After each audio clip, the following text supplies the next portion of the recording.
कर्जमाफीची तिसरी यादी जाहीर झाली का? झाली नसेल तर कधी होणार? तिसऱ्या यादीत तरी आमचे नाव असेल का? असे प्रश्न बऱ्याच शेतकऱ्यांना पडलेले आहेत.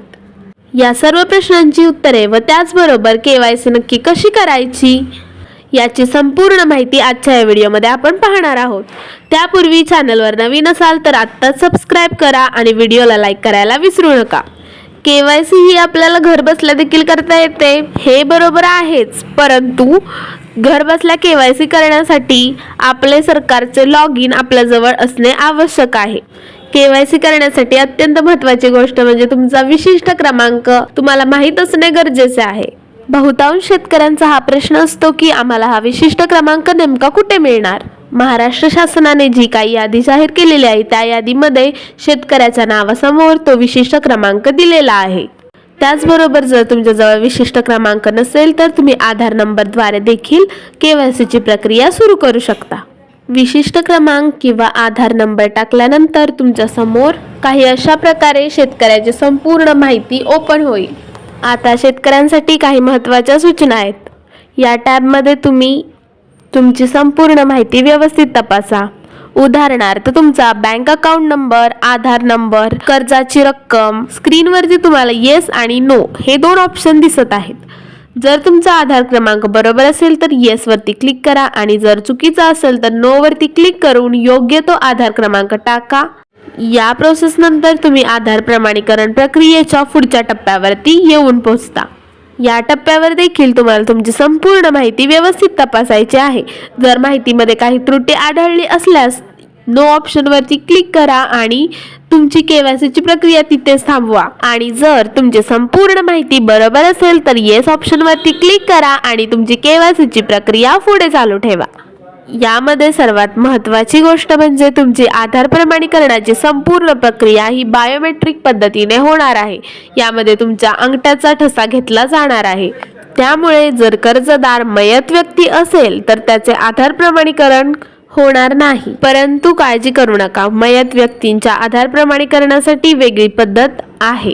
जर तुम्हाला पण मयत व्यक्तींच्या KYC बद्दल शंका असेल तर कमेंट करा, जेणेकरून पुढच्या वेळी आम्ही त्या KYC चा व्हिडिओ अपलोड करू. KYC प्रक्रियेदरम्यान शेतकऱ्यांना काही संमती किंवा परमिशन्स द्याव्या लागतात. त्या परमिशन्स दिल्यानंतर बायोमेट्रिक पद्धतीने तुमची KYC ची प्रक्रिया तुम्ही पूर्ण करू शकता.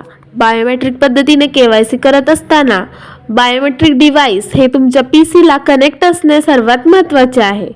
KYC ची प्रक्रिया पूर्ण झाल्यानंतर आपल्याला एक प्रत मिळते. ती प्रत तुमच्या बँकेत किंवा सोसायटीत जेथून तुम्ही कर्ज घेतलेले आहे तेथे जमा करा. त्यानंतर पुढच्या 1 ते 2 दिवसांमध्ये तुमची कर्जमाफीची रक्कम तुमच्या खात्यात जमा होईल. आता कर्जमाफीची तिसरी यादी.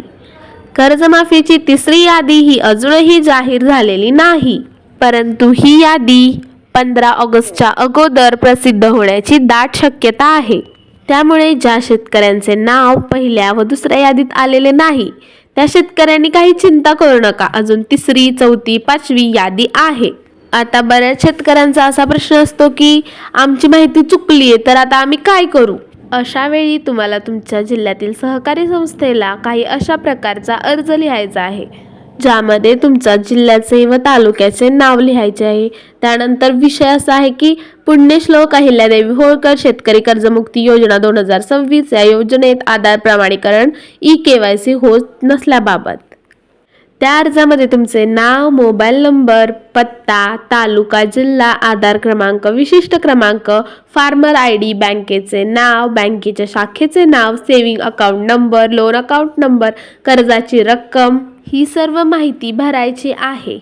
व त्यानंतर KYC न होण्याचे कारण, उदाहरणार्थ माझे जमीन नसल्यामुळे ॲग्रिस्टॅक उपलब्ध नाही, माझे कर्ज व पोर्टलमधील रक्कम यामध्ये तफावत आहे, माझे नातेवाईक मयत असल्यामुळे आधार प्रमाणीकरण करता येत नाही, माझ्या हाताचे ठसे उमटत नाहीत, डोळे स्कॅन होत नाहीत, मी सध्या परदेशात राहत आहे, मी चालू बाकीदार आहे परंतु माझे नाव थकबाकी यादीमध्ये आहे, माझे सोसायटी व इतर बँक या दोन्ही ठिकाणी कर्ज आहे, माझे आधार प्रमाणीकरण केले असता रेकॉर्ड नो फाउंड असा संदेश दाखवत आहे, माझे सेविंग खाते क्रमांक चुकीचा दाखवत आहे. माझे संयुक्त खाते आहे. माझे आधार क्रमांक, सेविंग खाते क्रमांक, कर्ज खाते, कर्ज रक्कम बरोबर आहे, परंतु पोर्टलवर दुसऱ्याचे नाव दाखवत आहे.